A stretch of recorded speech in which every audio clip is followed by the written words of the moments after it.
we play a game? Why, yes. I believe we shall. Oh, I got a live one here. Live from Little Rock is Shane Plays Radio. Geek Talk Radio, a journey into the things we love. I'm your host, Shane Stacks. Thanks so much for listening in and joining me, whether you're listening live over the air in the Little Rock, Central Arkansas area on 96.5 FM The Answer, or if you're listening on the online stream at 96.5fmtheanswer.com, or if you're listening delayed by podcast or on Krypton Radio. I'm just glad to have you no matter what. Really enjoy doing both live radio, the energy and the seat of the pants nature of live radio. I love talk radio, and then also I love podcasts and all that stuff. So I love both mediums. This is live talk radio. So if you're listening live, this is what, February 2nd or 3rd, Zach? It's February 3rd. So if you're listening live on February 3rd, you can call in at 501-823-0965, or you can tweet me at Shane Plays. So 501-823-0965, or you can tweet me at Shane Plays. Got another great show lined up today. Got a cool guest representing a cool company that's doing very interesting stuff in the role-playing game / tabletop gaming space. I think some would characterize what they're doing as novelty items, but I think it's far beyond that. I think they're doing some really neat stuff. So looking forward to talking. I will introduce them here in a moment. Got to get through my show notes and housekeeping notes and all that good stuff. Speaking of show notes, if you're listening to the podcast version, or if you're listening on Krypton Radio, a week delayed on Krypton Radio, the show notes for today's show will be up at shaneplays.com. So you can go to shaneplays.com and check out links from like news and just other things that we talk about on the show today. Learn more about my guest and what they do, and they are PolyHero Dice. So stick around, and I will introduce, and you will learn more about them momentarily. Last week's show is archived on the blog at shaneplays.com, and it's out there on the various avenues that the podcast goes out. And that was Stefan Picorni from Dwarven Forge, and man, that guy is a real character. So he's a lot of fun. Just from a gaming perspective, Dwarven Forge is really neat. They do modular gaming terrain, but Stefan himself is a real unique character, and he claims he wants to save the world with D&D. Save the world from mobile phone, smartphone screens with D&D. I really love talking with Stefan. So go check that out. As I mentioned, the show does go out as a podcast a few days after the live show. That'll be on the blog at shaneplays.com, iTunes, Google Play Music, Stitcher, iHeartRadio, SoundCloud, and more, including YouTube. More and more people are starting to find the show on YouTube. I mean, it's still a very small percentage of the total listening audience, but it's going up. So I try to get the show out in as many venues as possible. And then last but never least is Krypton Radio. Shane Plays is carried on Krypton Radio, a week delayed on Saturdays and Mondays. Krypton Radio is SciFi for your Wi-Fi, and it is kryptonradio.com. That's the internet's 24/7 geek radio station. All right, before I get to some other notes and stuff, I do want to introduce my guest who's waiting patiently in the wings. Don't want to keep her waiting any longer. We are joined by Brenna Noonan, I believe I'm saying that correctly, who is representing PolyHero Dice, but actually represents a consortium is the wrong word, but a group of very cool gaming companies. So, Brenna, welcome to Shane Plays. Yeah, thank you so much for having me. And you did say it right. Not everybody does, okay. So I appreciate that. Yeah, well, I try. Every now and then I accidentally get it right. So welcome to Shane Plays. We'll talk more here in a moment about, what PolyHero Dice is and maybe your role and some of the other companies you represent. But what I like to do is I like to bring my guests on and let them just kind of go with me on the show. And so I've got some news items, and I'm going to make some announcements for sponsors and stuff like that. And you are welcome to talk and discuss and join the conversation at any moment. So as you feel, good. Yeah. So but then we will the vast majority of the show will be PolyHero Dice and and maybe your perspective on running gaming Kickstarters and things like that. So, because as often comes up on the show, we are in an amazing gaming renaissance right now. So yes, we absolutely are. Yeah, some people use the term bubble. I try not to use bubble. I prefer renaissance. I don't think we're in a bubble. I mean, every renaissance will eventually calm down a little bit or whatever, but I by no means feel that we're in a bubble. A bubble is a false interest, whereas or a very shallow interest that can go away easily, and I just don't feel that we're in that. But only time will tell. So. But I'm going to do a couple of sponsor announcements. I'm going to do something really quick here. My engineer, Zach, does an amazing job. He does yeoman's work, and he's very good at being agile by requests and even last minute stuff. And I gave him the wrong instructions. I rediscovered a favorite band of mine a couple of days ago that I used to listen to a lot in the 90s. And I just kind of stumbled on them again. And I was going to play a little clip of theirs before the show, but and Zach last minute made it happen. And then I actually didn't tell him play it right before the show opened. So go ahead and play that, Zach. It has been found. You'll be running far away. You're telling me it's in the trees. It's not, it's inside me now. It's on the ground, it's all around, but it's not, it's... And that was, I don't know, Brenna, do you have any clue who that band was? I do not. Okay, well, I know that we'll talk a little bit about your music, because I know that you have a very deep background in music, but you have a rich, almost like classical background. I do. Yeah, where my dirty secret. Yeah, that was Ned's Atomic Dustbin from the 90s. That was their song Grace L. Green from the album Godfather.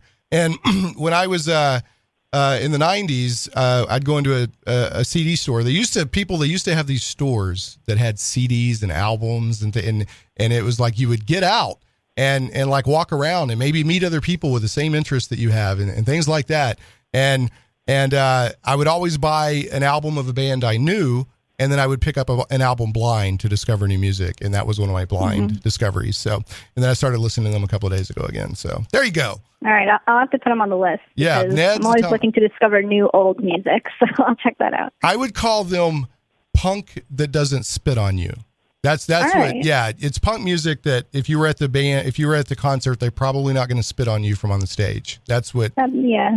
That's how I'd explain. That's always the risk you run with punk shows, I guess. Yeah. There you go. So, all right, couple of quick sponsor notes here. One, Troll Lord Games has a current Kickstarter. Castles and Crusades, Monsters and Treasures, a compendium of the vast hordes of monsters and beasts that plague your game with savage mayhem, glorious battle, treasure, and death. And this Kickstarter ends on February 13th, so go check that out.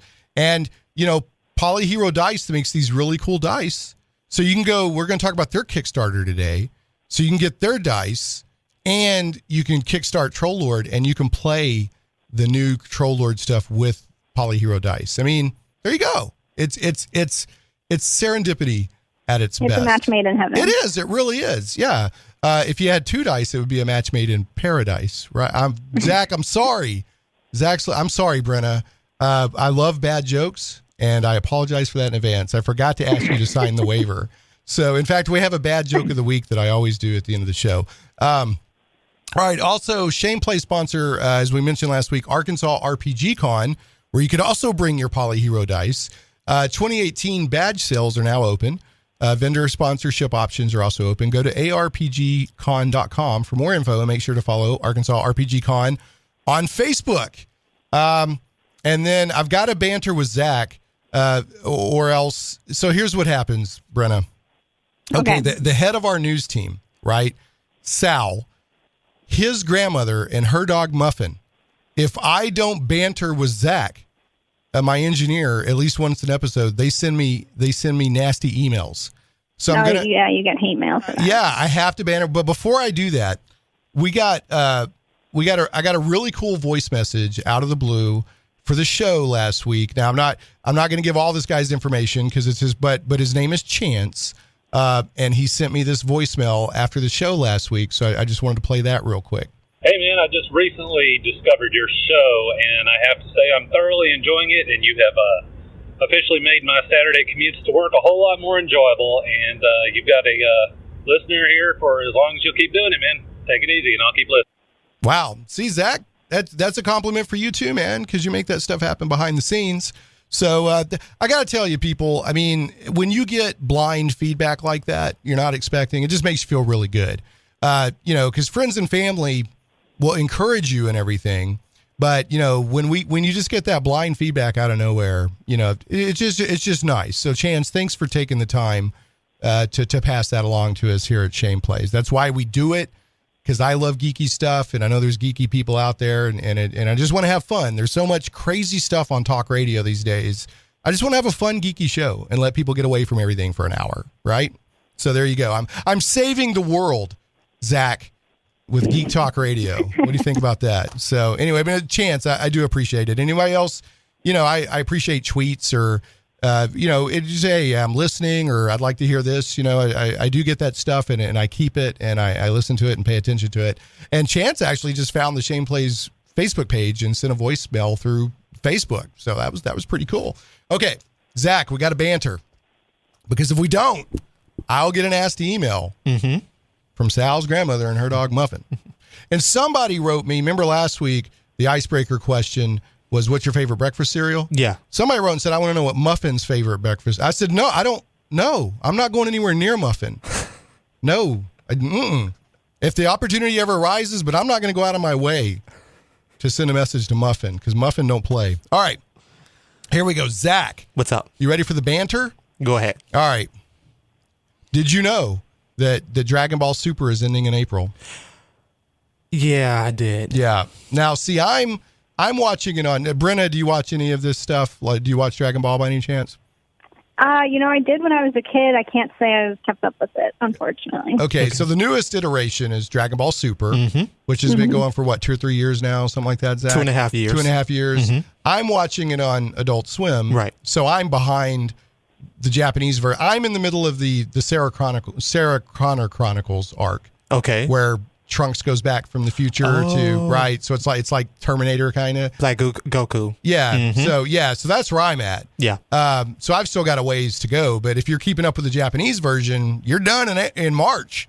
Yeah. Yeah. It's actually March, not April. You're done. I probably rewatched it again though. Yeah. I've enjoyed it. I never really got into Dragon Ball when it first came on. Okay. Even though I think I've shared, I actually lived in Japan, and I would watch it on Japanese TV and not have a clue what was going on because it was all in Japan. But I was like, oh, it looks really cool. But I never really got into it. And then, so I've started getting into it with Super. So, okay. And speaking of Super, tomorrow, Zach, I'm so excited.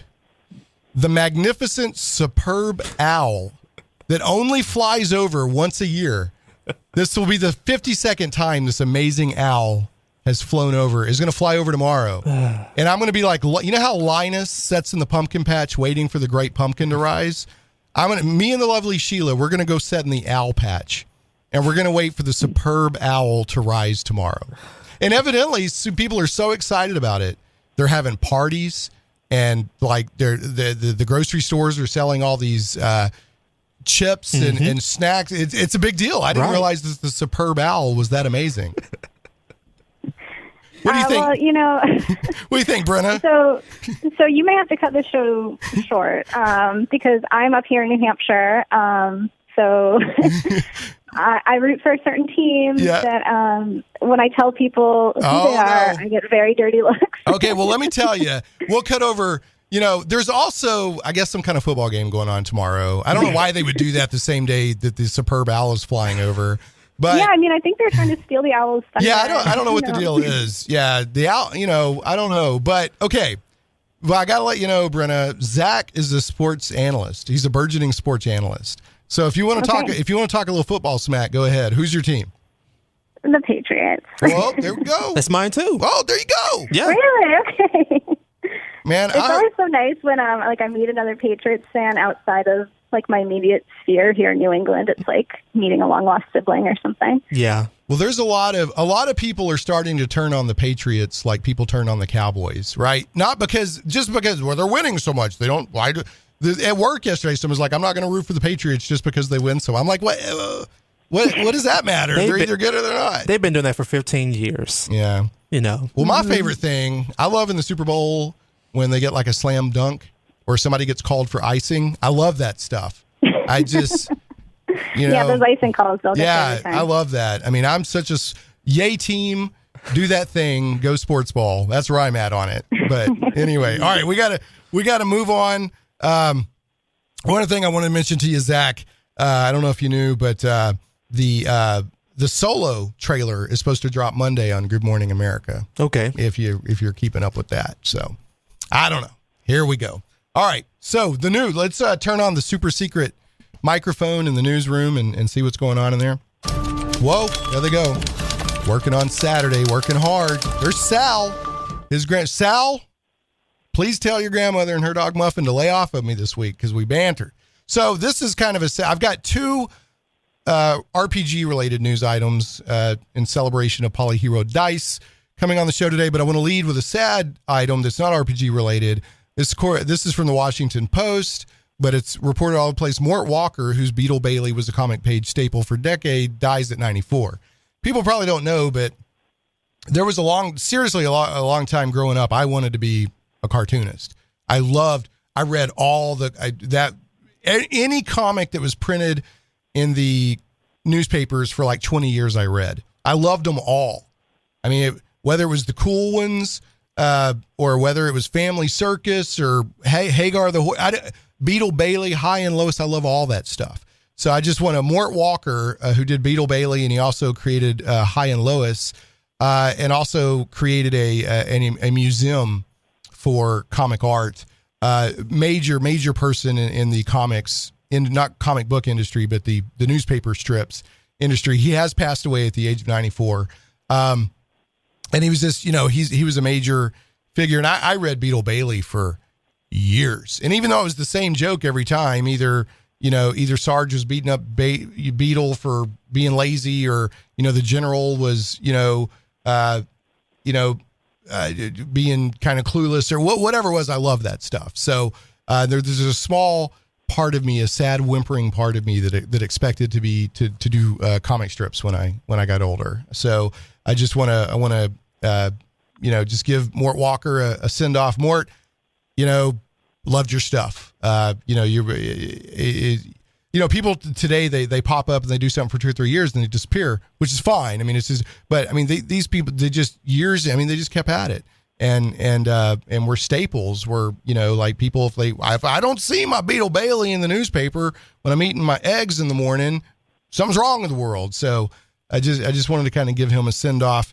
And I don't think people realize in like pulp culture or whatever, how much we owe to the comic strips in the newspapers. I mean, so much, sarcasm, satire, humor, whatever, what is done in the comic strips. So, and it's kind of a dying thing, and that makes me sad, but life goes on. Okay. So Mr. Mort Walker, we will miss you. Thanks for all your contributions to an art form that I loved. And if people want to know more, about there's a documentary out there I think called Stripped, where they talk about the history of comic art, comic strips and how they're changing in the digital age and all that stuff. So okay, and then we've got a couple other super quick news items here, and then I want to get us to a break so we can talk all PolyHero all the time. We actually had a very interesting announcement yesterday from Wizards of the Coast D&D that Mordenkainen's Tome of Foes for D&D 5e is coming in May. So it's going to be it's kind of like, Xanathar's Guide to Everything or Volo's Guide to Monsters, where it's a half source book and half stat book for stuff, but it's Mordenkainen's Tome of Foes. It should be out May 29, 2018, $50. Page count will be 256. And the content looks to be focused on the multiverse, the various planes of existence for D&D, which makes me happy because so far almost everything has just been Forgotten Realms. and it's going to have I'm super excited about that. The only thing I'm not excited about is like I'm still working through Xanthars, and I'm like, great, now I have Well, Xanathars was amazing. I mean, I think people would have been happy to have Xanathars for just like a year because there's so much new, good, crunchy stuff in Xanathars. Yeah, totally. Yeah, really, really great source book. But what's cool about this one thematically is Mordenkainen is one of the classic D&D characters. I believe Mordenkainen was one of, I know he was one of the characters in D&D's original, or Gary Gygax's original campaign, may have been one of his kids. I know Tensor from D&D Greyhawk was one of Gary Gygax's kids. But anyway, Mordenkainen, it's written as if it's his notes of traveling the multiverse and, you know, making different notes about the various planes of existence in D&D, which, you know, I really want some more. I mean, I like Greyhawk. I'm a huge Dragonlance fan. You know, so I'm curious to see what different, you know, planes of existence they hit or whatever. And there's an article, if you listen to the show delayed, up on the show notes, from Tribality. I think that was the best coverage I found of it so far. And evidently we're supposed to get more information Monday. So Brenna, now are you an active D&D player, it sounds like? Yeah, I sure am. I'm going to go play later tonight. Yay! What are y'all playing, like a homebrew campaign, or what are you playing? Yeah. We usually do homebrew. Cool. All right. I've been running my group through Out of the Abyss. Nice. Yeah, the Underdark adventure. And then one final news item here, and this is from Ian World. They had a nice write-up on it. And Into the Borderlands from Goodman Games, which is a 5th edition conversion of the incredibly classic In Search of the Unknown and The Keep on the Borderlands, is now available for pre-order. And if I remember right, I think the pre-order is, let's see if the price is on here. I don't see the price here. I think it's like $30-$40, something like that. I went and looked at it last night. I should have wrote it down. I didn't. It's the news team, not me. It's Sal. Where's the price? I need the price here on this article you gave me. But anyway, it should come out in May. So it looks like we'll have two cool books coming out in May. There may be some early pre-release copies at GaryCon in March. And what they've done is, if they've taken these two classic adventures, a lot of people back in the 80s cut their teeth on D&D on Into the Borderlands, because it was, if I remember right, it was one of the modules that came with like the basic or expert version of D&D. And its reprints, you get in this book, you get the reprints of both modules, the original modules, and then you get the 5th edition versions that have been expanded quite a bit. So it's a 384 page hardcover. So you get the reprints and you get them updated for 5th edition. So that's pretty cool stuff. And then you can go to Ian World and see the table of contents and all that. And according to Goodman Games, the conversion to 5e is a direct conversion, remaining consistent with the 1st edition originals. So there will be the same number of monsters, et cetera, et cetera, et cetera, et cetera. So there we go. Is that, Brent, I don't know. For me, that's very exciting because, it's hearkening back to when I first started playing D&D. Is that for you or your group? Do you think that something like that would be something that would interest you? You know what? Probably honestly not for my group. But, it sounds great. We probably won't use it in the group that I'm in now just because we're so kind of entrenched in this homebrew campaign that my DM has created. Gotcha. But, I'll probably definitely check it out just for my own knowledge on it. But probably won't be implementing it anytime soon. Sure. Okay. Very cool. Nothing wrong with that. Every group is different and has their own types of games. I run. Now, I'll homebrew one-shots, but for my weekly campaign, work full-time, I do this show, I do other Shane Plays videos and stuff, married, kid, I'm like, just give me an adventure I can run. So, yeah. So, but there's a homebrew can be fantastic. So, all right, well, when we started the campaign, my DM sent out this, almost like a novella to all of us about this world he had created and all the different factions and races and characters, and it's very involved. So it's very much its own thing, which is a lot of fun to get to explore that. All right. Well, and real quick before the break, what kind of character do you play? So I started out playing a barbarian tiefling, and I just recently multi-classed her to a wild magic sorcerer as well in honor of the wizard dice. So. Oh, okay, yeah. We'll talk about the dice, the wizard. You had the warrior dice, the wizard dice, and now you're kickstarting the rogue dice, which are these incredibly cool themed polyhedral gaming dice that PolyHero does, and we will talk about that. That's a perfect lead-in to the break. It's perfect. We will talk more with Brenna Noonan of PolyHero Dice after the break, right here on Shane Plays Geek Talk.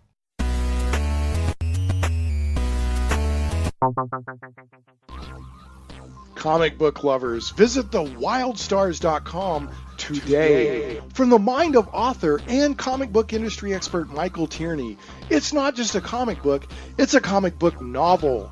The Wild Stars is sci-fi and so much more. Learn the explanations behind UFOs and space gods. This isn't the Twilight Zone. This is the region of the Milky Way galaxy known as the Wild Stars. We guarantee you've never read anything like it. The complete comic book novel took 20 years to tell, with one reviewer noting, the story of the Wild Stars stretches ambitiously across space and time, from small-town murders to the destruction of planets, with every event given multiple layers of meaning. If you haven't read The Wild Stars, you're missing out.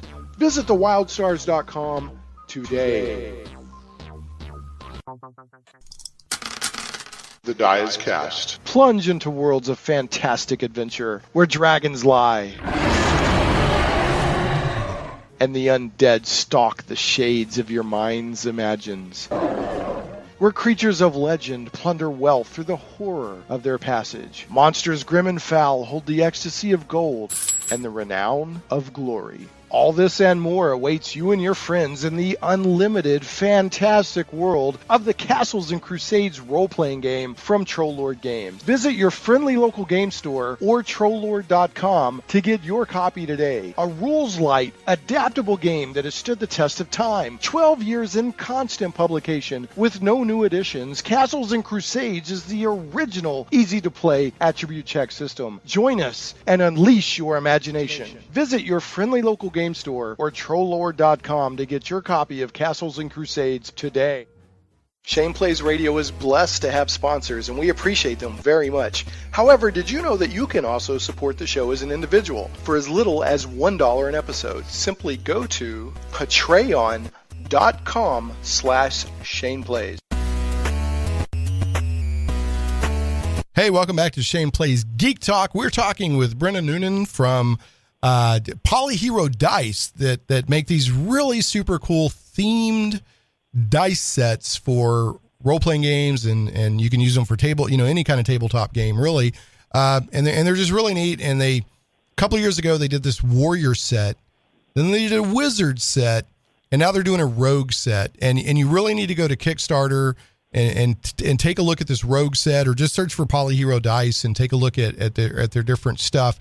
You'll be truly impressed. And I kickstarted the warrior set, and then I did the wizard set, and now I'm all in on the rogue set. This stuff is really cool. But Brenna, before we go in to talk about the dice themselves, why don't you share a little bit about what do you do with PolyHero Dice and it sounds like there's a larger group of game companies all under one umbrella that you're the brand manager for, if I understand correctly. Yeah, that's right. And first of all, thank you so much for supporting the campaigns. We really appreciate that. So what I do for the Game Flute family of companies, Game Flute is the parent company, and then they launched 3 new imprints at the first of the year, which are Starling Games, Sparkworks, and Flying Meeple. Those are different board gaming imprints. And then PolyHero is also one of those imprints that we've had for a couple of years now that's creating these polyhedral dice. And PolyHero is the... It was started by 2 brothers, like Greg and Dan May. Is that correct? Yep. Okay. Yeah. So they're the kind of mad geniuses behind it. They came up with all the concepts. They do all of the designs and the 3D modeling, and then we help them implement the Kickstarters, facilitate production, distribution. Dan is also the creative director over at Game Flute, so he and I work pretty closely together. So it was a pretty easy transition to make to bring PolyHero into that umbrella. Nice. Okay. And as brand manager, Because as we talked about earlier in the show, there's this huge renaissance in RPG and tabletop games, board games and stuff. So there's probably people probably aren't aware that even if you're not a game designer, there's ways to be involved in this industry. So what do you do as a brand manager? Yeah, so, we're a small company, so we wear a lot of different hats. Brand manager is my title, so I do most of the marketing-related things, obviously. I manage the Kickstarters. I do all of our promotional materials, write press releases, manage the websites, things like that. I'm also involved in development. I vet all the new game submissions that come in and, approve them for our next rounds of play testing. I also go to conventions and scout out new games. So there's a lot that's involved in it. It's, it's technically a marketing position, but there's also a lot of hands-on creative development stuff that I do as well. Excellent. Okay. So, yeah, in most small companies, but especially in a creative industry like games, people are going to wear multiple hats, I'm sure. Yeah. So, but it sounds like you enjoy it. Oh, yeah, I love it. Definitely. I wouldn't have it any other way. Very cool. So, all right. Well, good. All right. So now what we're going to do is I'm going to ask you the official patent pending Shame Plays icebreaker question. Are you ready? Okay. This is going to let all the millions and millions and millions of people listening have an insight into who Brenna Noonan really is. Okay. So, all right. So Brenna, and I picked this one out for you because of your strong music background. What was your favorite band 10 years ago? Ooh. Oh, this is going to be so embarrassing. So 10 years ago, I was 16, so keep that in mind. Yeah. It probably would have been My Chemical Romance. Hey, no, I hear amazing thing. And Gerard Way, is that his name? He's doing a lot of comic book writing right now. Yeah, he's a very prolific comic book writer now. Yeah. He's doing Young Animal. He's got the Young Animal imprint over at DC. Yeah, that's cool. Yeah, it's mildly embarrassing. Definitely went through a little emo phase. So they're emo, huh? All right. I've never heard their music, but I've heard a lot of good stuff about them. So, all right, emo. I can't say it's something that I listen to anymore, but I guess it's not the worst thing. All right. Well, I am impressed with Gerard Way because not only he made a splash in the music world, but he's also, making a pretty big splash over in comics. So, he's a creative guy. So, okay. All right. So My Chemical Romance, we're going to put that into the FBI dossier on Brenna when we need to blackmail her. The archive. Yeah, when we need to blackmail her in the future. Okay, just kidding. Okay, so Brenna, why don't you tell us a little bit about what is PolyHero Dice? Yeah, so these are your basic 7-piece set of polyhedral dice, but they're themed for different RPG classes. So like you said, our first set was the warrior, then we did wizard. Right now we're doing rogue. So they're all themed to look like, either spells or weapons or tools that you would use when playing as that class. Right. So, for example, like in the warrior set, we have shields, gauntlets, a helm, different swords. Then the wizard dice, we have like a magical orb, potion bottles, fireballs, magic missiles. And then in rogue, we have poison vial, loot bags, crossbow bolts.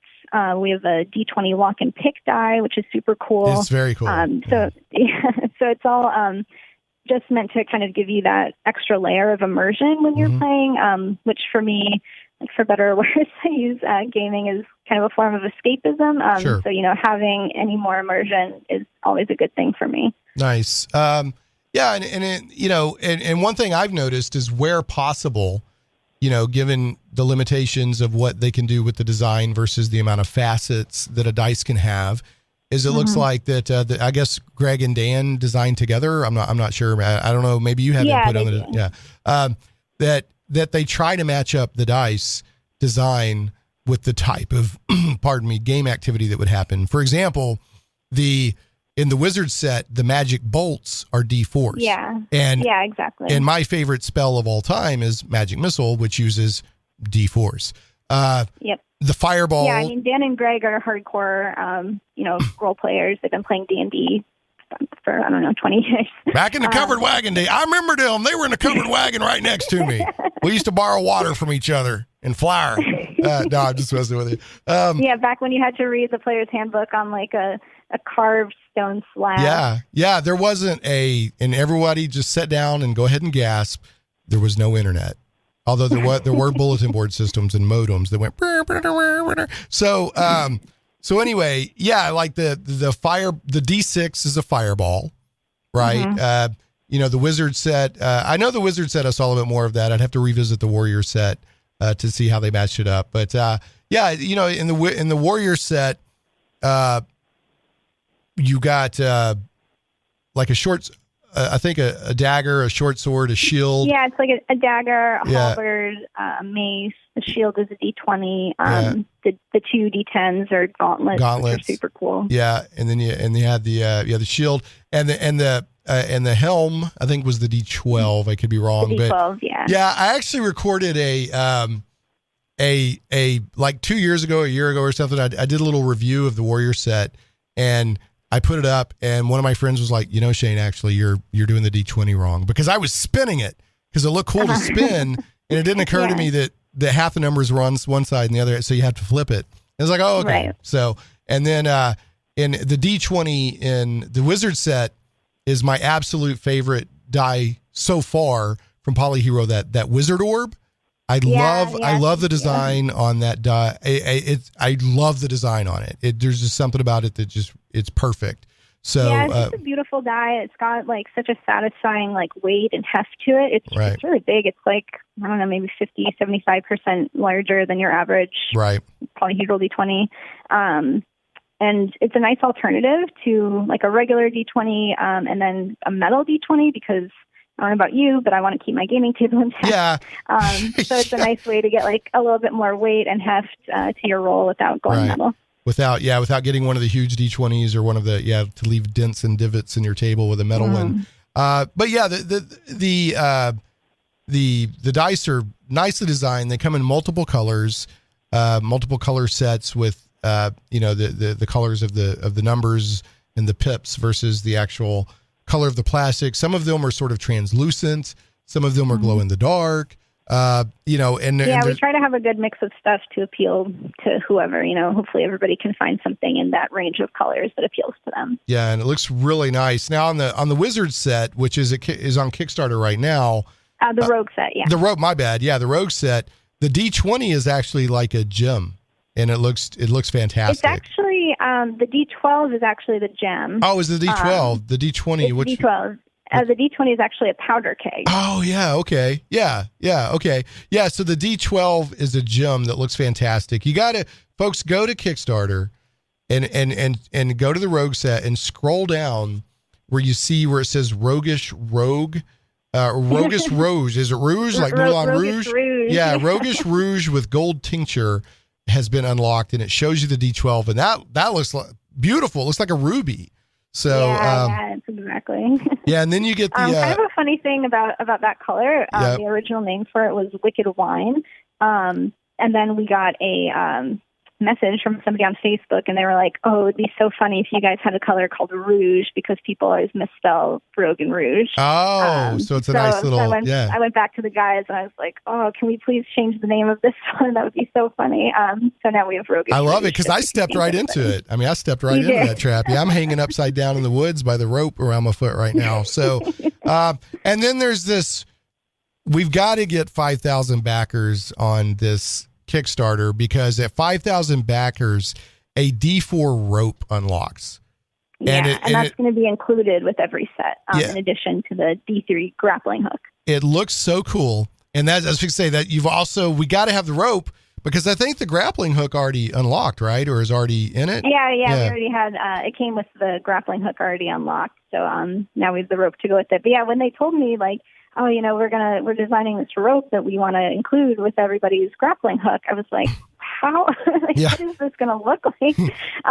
But they're always it works amazing and surprise me somehow. Yeah, it works. And think about it, grappling hooks are cool anyway, right? Yeah. Who hasn't wanted to use a grappling hook? And now you can have a grappling hook in your gaming dice set with a rope. So we just need let's see how many more backers we're at like 4,400. So yeah, we got need 5 days to go. I think we're gonna get there. We could do it. Come on, we need the rope. Don't leave. I'm sorry in advance for this. Don't leave us hanging. We got to have the rope. We got to have the rope. So, well, you filled the bad joke quota. So. No, there's still one left at the end of the show. Still one left. All right. So, just to be clear that to show how much people love these dice, this is the third Kickstarter now. It's already funded well above the initial goal, but there's still some really cool stretch goals to unlock. We have 5 days left. That's why I wanted to have y'all on today. So I'm going to try to get the podcast version out as quick as possible so that the podcast listeners can also, get in on the Kickstarter. I've got to get us to another break. When we come back, I want to talk about maybe, because there will be some people that hear this after the Kickstarter ends and, maybe learn how they can get PolyHero Dice, outside of the Kickstarter system, because I'm starting to see your dice show up in gaming stores. So yeah. And they're starting to sell out. We just sold out of the Warrior Dice, I think 2 days ago on our web store. So those are gone. Wow. I'm glad I got mine. So, okay. I'm going to throw some love at a sponsor. We'll take a break and then come back and we will talk more about PolyHero Dice and how you can get them and all that cool stuff right here on Shane Plays. But some goblins are your friends. Game Goblins is Central Arkansas's premier retailer of Magic the Gathering, Warhammer 40K, board games, card games, RPGs, miniatures, and hobby accessories. And I do want to point out that Game Goblins does carry PolyHero Dice.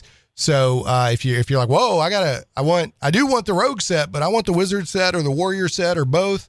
You can go to Game Goblins today, and you can get these dice. You can get them all together as a set. You can get some of them individually.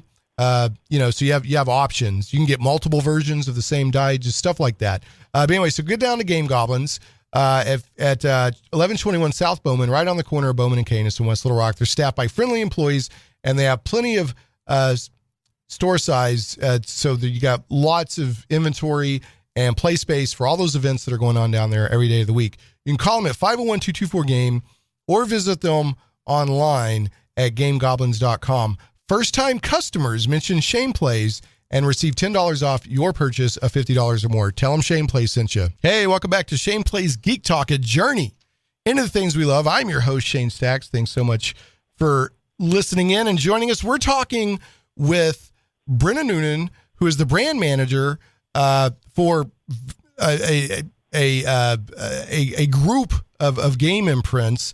What was the name of the umbrella company again? So Game Salute is Game Salute. Kind of that's the parent company. Yeah, Game Salute. But specifically, we're talking about PolyHero Dice, which are these really super cool themed polyhedral dice sets that are like Warrior or Wizard or Rogue, and I'm sure there's other stuff coming in the future that you can use with your tabletop RPG or really any tabletop game, board game, or whatever. And they're beautiful. 2, they're very creative. And 3, this is a question that's come up a couple of times, and I think Brenna, you actually answered this on my YouTube video review of the Wizard set. But they're also mathematically they roll accurate. They're not just pretty, but they're not just novelties. That's like the number one question I get asked by people is, are these just pretty dice meant to sit on a shelf? Like, are they just novelty items? Right. And the answer is definitely no. We're gamers. We want things we can actually use. Obviously, people do collect them, and that's totally fine if they sit on a gaming shelf. But, you can use them in a game. We do try to get them, as close to random as possible. They won't be casino dice, but, well, we're between like 92, 96, depending on the die. So we're pretty happy with that. Yeah, let's be honest. Most tabletop dice are not casino dice, to be honest. No. But, I mean, if you're up in the 90%, you're good. But yeah, it's interesting. One of my players, I noticed, because I took my Warrior and my Wizard set to my D&D session this week, and as I was DMing, and I used them exclusively. I didn't use any other dice. I just used them, and it felt, the results I got were it didn't seem like they were weighted wrong or something like that. Mm-hmm. They roll fine. And they were very enjoyable to use. And I noticed, I looked across the table, because the game store that I was playing in the other night, they also sell your dice. And one of my players had a full set of wizard dice, and another player was using the Wizard Hat D20. That's kind of a bonus dice outside of the main set, I think, and you spin it like a top. Yeah, you spin it like a top. Yeah, so I'm seeing people just use them, that's awesome. for dice. Yeah. So it was really cool. Because I was gonna be like, hey, look at this wizard set, and I looked over and there's already somebody using them. So so that was kind of fun. And they had like a very pretty translucent, like a kind of a purple or blue translucent kind of set. Yeah, that would probably be on the Violet Storm color. Yeah, I got the lapis lazuli. Is it glittering gold and lapis lazuli? Yeah, I think. I love that one. That's beautiful. Yeah, it's really nice. And then I got my warrior set was the crimson red and bone white, I think, if I remember right. Yeah. So, all right. So, and one thing. Sorry, just no. Go ahead. You probably noticed, like as somebody that has the warrior and the wizard set, we did a pretty significant material upgrade going into wizard. So the warrior dice are made out of sand plastic, SAN. Yeah. Depending on the die, they're actually still a little bit heavier than your average polyhedral die. But the wizard set is made out of a heavier acrylic material that's a little bit cleaner, you may notice. Like we worked really hard to minimize the mold lines on those, and those are actually even heavier. Yeah, I did notice that there was a difference in the look. Like I love the warrior set. It looks great. But you could tell that the material or the crafting or the amount of detail or whatever was a step up in the wizard set. It's a material that's a little bit better suited to dice. Probably, because, using the shapes that we use and the molds that we use, they can't be cast in just any material. We have to get a little bit picky about it. Right. So that acrylic is a little bit better suited to like the really smooth, clean finish that we want. That's a little bit harder to get in the sand plastic. So we're really happy with how that came out, and we'll be using that again for the Rogue set. Okay, great. And like I said, they look great. Another thing that I like about the Kickstarters for PolyHero Dice is that, I don't know if it's Dan or Greg or both of them, they'll send out updates. They're like, okay, we got the molds done. We're actually going to China. We're taking a look at, this manufacturer versus that manufacturer. They give you behind the scenes photos of, okay, here's an initial run. We're actually not happy with that, and we're going to and it's a really interesting look at the process behind delivering the product once it's been sold, if you will. That's one of the great things about Kickstarter. It lets us be so transparent and really give people that window into the process. Because, the reality is creating these dice is a much more complex process than just creating an average set of dice. Right. There's so much back and forth involved with the factory, so much testing that goes into them. The molds have to be so specific, getting the colors right, placing the injection points within the dice so the colors get distributed evenly. It's a very intensive process. Yeah, there's a lot to it. Yeah, there really is. And the community that's sprung up around the dice, in part due to Kickstarter, I'm sure, has just been amazing. We get tons of feedback from people. We like to do votes on the Kickstarter for like what set they would like to see next or what color they'd like to see next. So it's been an awesome way for us to engage with people. So the community has just been awesome, and they've been very supportive of us so far. Oh yeah, no, it's to me, it's an example of how to run a gaming accessory Kickstarter. Thank you. Yeah, no, I think all the two that have already delivered were smooth, and then the Rogue seems to be going well. But yeah, another thing people need to know is when you choose your dice and your add-ons or whatever, you don't have to choose the color right then. Once the the Kickstarter ends and they'll start sending, okay, what color do you want, and this and that and the other.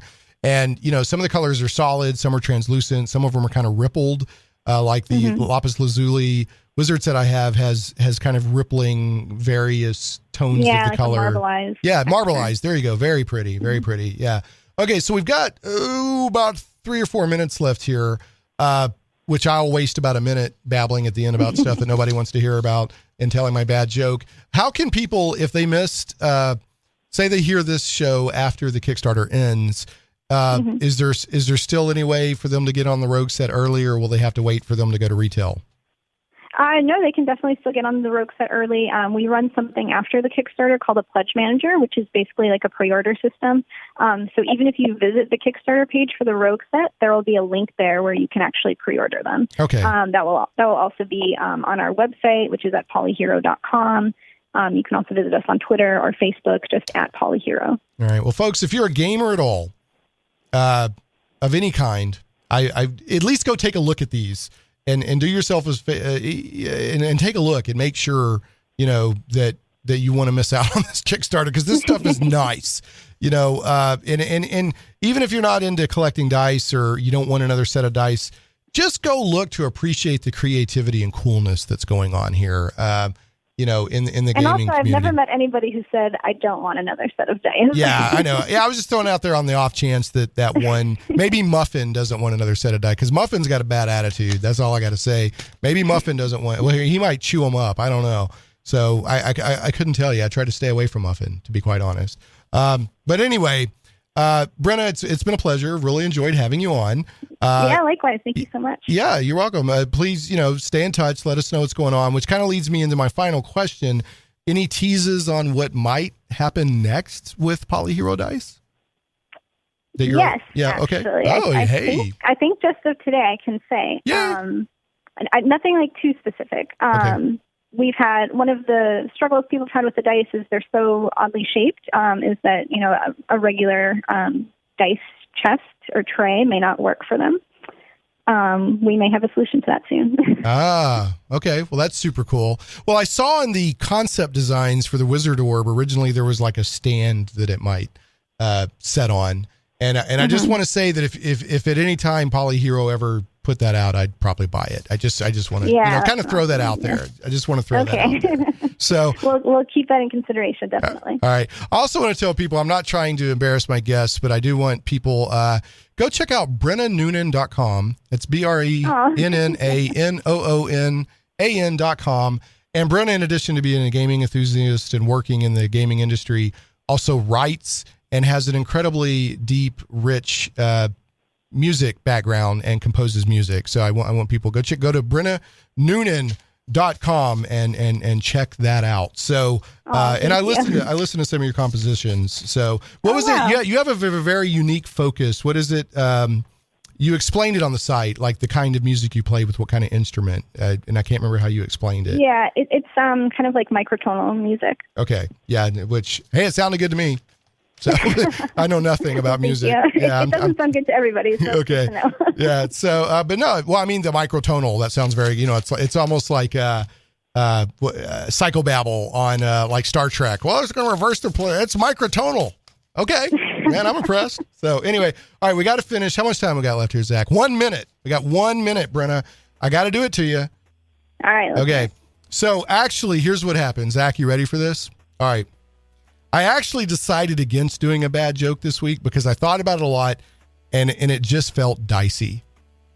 Oh. Yes. Yikes. That is the correct response. All right, folks, go to Kickstarter, support the PolyHero Dice Rogue set. We got to get up to 5,000 backers so we can get that rope to use with our grappling hook. Go take a look at the D20 Lockpick set and go take a look at all the dice. Get down to your friendly local game store, including Game Goblins, and get you some of the existing Wizard dice sets and maybe even the Warrior set. I don't know if the Warrior sets are in stores, but I know the Wizard sets are. And go check that out. Brenna, it's been a pleasure. Folks, we will catch you next time on Shane Plays. 50 years of Beetle Bailey. Where do you come from? Is it based on someone you know? Is it you? I don't know. All my characters are based on real people. Okay. I had a high school buddy who was so lazy that we went to play golf one day, and his mother said he's still in bed. So I go upstairs. I said, "Come on, David, let's get going." And he just turned over and went back to sleep. I turned his bed over. He fell out on the floor, grabbed his pillow, and went on sleeping.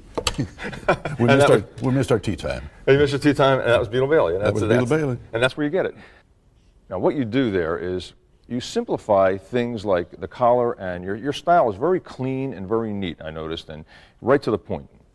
I learned that from Disney. Okay. I loved Disney when I was young. I did all the Disney cards when I worked for Hallmark Cards. Okay. And I learned how to draw the simple line. Straight to the point type Straight to things? the point, no messing around. I love to have clean and neat compositions without things interfering with each other. Okay. Well, I just make it readable. I want people to be able to read it quickly, fast, and not miss anything. I see. I mean, communication. Yeah, you just get it right to the people. I understand. Quick recognition. What kind of advice could you give our friends at home if they wanted to come up with their own comic strip? Like, you come up with so many, and you've created so many successful ones, like I said, High and Lois and Sam and Silo. And what would be your suggestion to write and draw about? A very strong central character that people get to know. They know his habits and the funny things he does. Okay. He can't be a success. He's got to be a failure. Okay. And comedy is a person in trouble. Right. Right. Okay. A rich, successful guy is not very funny. Yeah. Right. Nothing happens to him. So anyway, a character that people would want to tune in every morning and spend some time with at the breakfast table. So I create friends for people.